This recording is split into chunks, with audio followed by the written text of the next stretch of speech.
तो दोस्तों स्वागत है आप सबका एक बार फिर हमारे चैनल पर। बात करेंगे इस वीडियो में सरकारी कर्मचारी और पेंशनर के लिए एक बड़ी अपडेट्स की। कर्मचारियों से जुड़े अपडेट्स ओपीएस को लेकर भी लेंगे जानकारी। चैनल पर पहली बार है तो लाइक कर लें, सब्सक्राइब कर लें, आगे भी अपडेट्स मिलते रहेंगे। बात करेंगे पेंशनर के लिए एक सबसे बड़ी अपडेट्स आई है। Government of Rajasthan finance department का पेंशनर यानी फैमिली पेंशनर जो मिलती है राज्य कर्मचारियों के लिए बड़ा बदलाव किया गया है, वो आपको दिखा देते हैं। 10 अक्टूबर 2025 का ये नोटिफिकेशन है। तो फैमिली पेंशन के रूप में जो पात्र मोस्टली जो होते हैं बच्चे यानी कर्मचारियों के बच्चों को लेकर जो है फैमिली पेंशन उठाने के पात्र होते हैं, उनमें थोड़ा बदलाव किया गया है। क्या कुछ बदलाव किया गया वो भी दिखा देते हैं। साथ ही बात करेंगे एनपीएस व ओपीएस की, इसके साथ ही कुछ ज़रूरी अपडेट्स बोनस वगैरह की भी बात करेंगे। सबसे पहले ये नोटिफिकेशन आप देखिए कि यहाँ पर नोटिफिकेशन लिखा गया है कि in exercise of power confirmed by the provision of Article 309 of the Constitution of India, Governor of Rajasthan hereby make the following rule further to amend the Rajasthan Civil Service Pension Rule 1996। तो civil service pension rule में थोड़ा यहाँ बदलाव किया गया है, जिसका short title commencement जो नाम दिया गया है, this rule may be called the Rajasthan civil services pension amendment rule 2025। They shall come into force with immediate effect, यानी ये आज से ही, जब से ये 10 अक्टूबर 2025 से ऑर्डर जारी किया है तब से लागू है, तत्काल प्रभाव से लागू किया गया है। अमेंडमेंट ऑफ रूल 62 जो बदलाव किया गया है और Rajasthan civil service pension rule 1996 here and after referred to as the said rules, the existing sub rule 4 shall be deleted। and amendment rule जो 67 में बदलाव किया गया है 62 in rule of 67 of the said rule, the existing explanation first shall be substituted by the following, namely। तो इस प्रकार से जो अमेंडमेंट 62 के अंदर चेंज किया गया है और रूल 67 में ये बात रखी गई है, ये चेंजेस किया जा रहा है। क्या किया गया है फैमिली पेंशनर को लेकर? तो पेंशन जो ले रहे हैं उनके फैमिली के लिए ही है, तो फैमिली पेंशन को लेकर ये बड़ा चेंजेस बदलाव किया गया है। सबसे पहले इन्होंने पॉइंट आउट किया है कि a son and daughter shall become ineligible for family pension. तो ये एक बड़ा बदलाव होगा, आप ध्यान दीजिएगा। A son and daughter shall become ineligible for family pension from the date he and she get married, यानी कि जो भी आपके बच्चे या बच्ची है अगर फैमिली पेंशन के लिए अपात्र हो जाएंगे, उनकी शादी हो जाती है, तो यानी विवाहित होने के बाद वे फैमिली पेंशन प्राप्त करने के लिए अपात्र हो जाएंगे।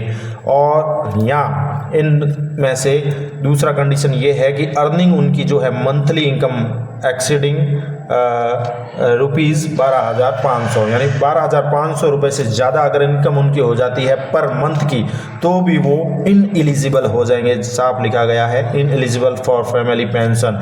तो जो बेटा या बेटी है पेंशनर के, तो वो पेंशन उठाने के हक से जो है कह सकते हैं पात्र नहीं रहेंगे, अयोग्य हो जाएंगे अगर वो विवाहित हो जाते हैं या उनकी मंथली इनकम 12,500 रुपये हो जाती है। इसके साथ भी ये भी रखा गया है कि he and she shall be required to produce 6 monthly a certificate regarding marital status, यानी विवाहिक जो प्रमाण पत्र होता है वो भी 6 महीनों के भीतर का उनको देना होगा, और annual certificate regarding monthly income, और इसके साथ ही उनको मंथली इनकम उनकी क्या रही है हर 6 महीने, जो एक प्रकार से आय प्रमाण पत्र कह सकते हैं, इनकम सर्टिफिकेट भी उनको पेश करना होगा अगर वो पेंशन ले रहे हैं।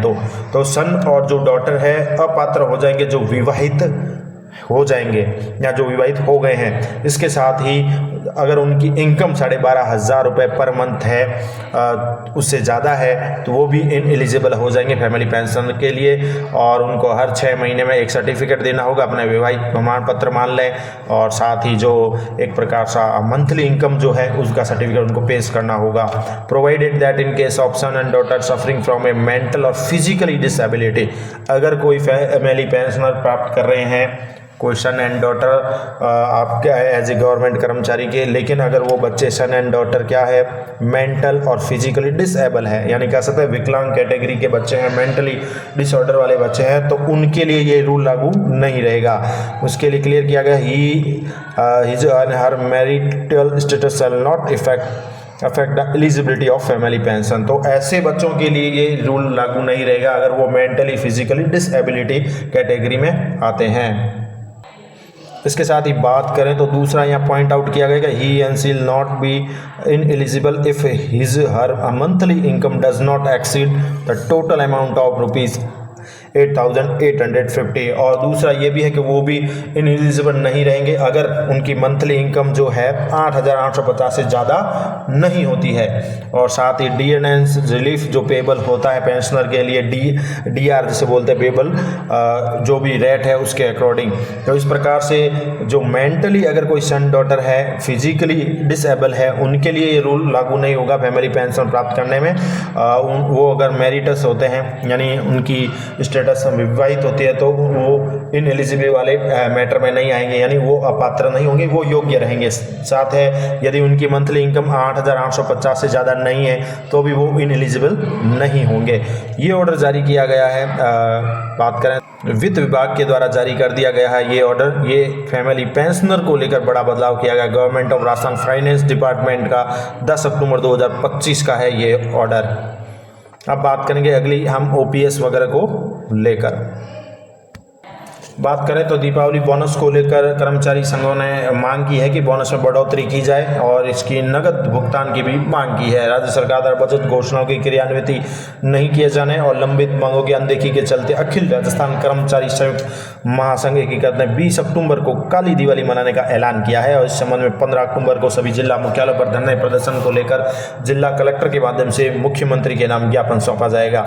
महासंघ ने दिवाली से पूर्व दिए जाने वाले बोनस के शीघ्र भुगतान की मांग की है और उसमें बढ़ोतरी किए जाने व परिवीक्षा काल में भी बोनस दिए जाने की मुख्यमंत्री से मांग की है। इसमें विभिन्न ज्ञापन देने वाले जो कर्मचारी नेता हैं वो शामिल थे।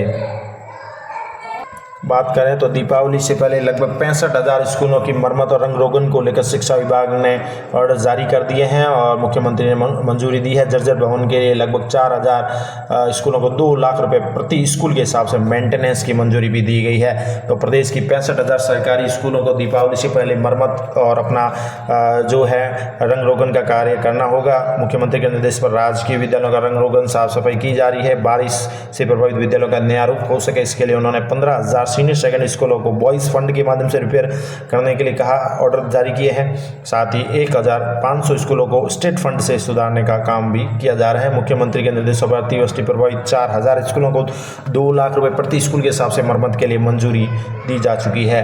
साथ ही बात करें तो दीपावली त्यौहार पर देवस्थान विभाग को मंदिरों में विशेष सजावट करने के साथ ही धार्मिक सांस्कृतिक कार्यक्रम आयोजित करने को लेकर निर्देश दिए गए हैं। इसके साथ ही सभी मंदिर और मंदिरों में श्रद्धालुओं के लिए आवश्यक सुविधाएं, सुरक्षा, भीड़ प्रबंधन के इंतजाम करने के भी निर्देश दिए गए हैं। तो स्कूलों के लिए एक प्रकार से फंड जारी किया गया है। लगभग 65,000 स्कूलों की मरम्मत रंग रोगन होगा।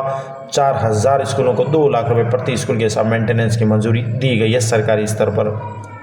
बात करें तो ओपीएस बंद करने को लेकर जो नवीन ऑर्डर जारी हुआ है उसी को लेकर अब टेंशन बढ़ती जा रही है। जिसमें बात करें तो ओपीएस बंद करने का ट्रायल रखा गया है विभिन्न स्वायत्त शासी बोर्ड निगम संस्थाओं में। अगर वह सफल रहा तो सभी विभागों में से लागू किया जा सकता है। इसको लेकर ये बड़ी खबर आ रही है।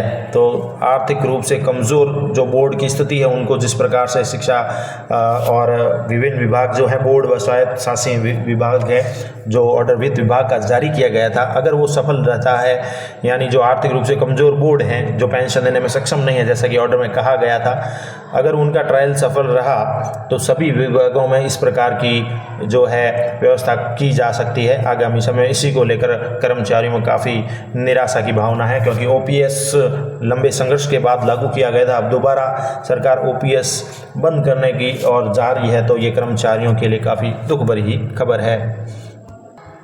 तो पूर्व की जो सरकार थी गहलोत सरकार, उसमें कर्मचारियों को तोहफा दिया गया था ओल्ड पेंशन स्कीम का। मौजूदा सरकार इसे बंद करने की ही और अग्रसर है। वित्त विभाग के नए आदेश से लगभग 10 लाख से अधिक कर्मचारियों में हलचल है, जिसमें दरअसल फिलहाल जो आदेश आया था बोर्ड, निगम, विश्वविद्यालय, अन्य स्वायत्त संस्थाओं को निर्देश दिया गया था कि अपनी खराब स्थिति है उनकी वित्तीय स्थिति तो वो ओपीएस को छोड़कर पूर्व की स्थिति में रहने का विकल्प चुन सकते हैं।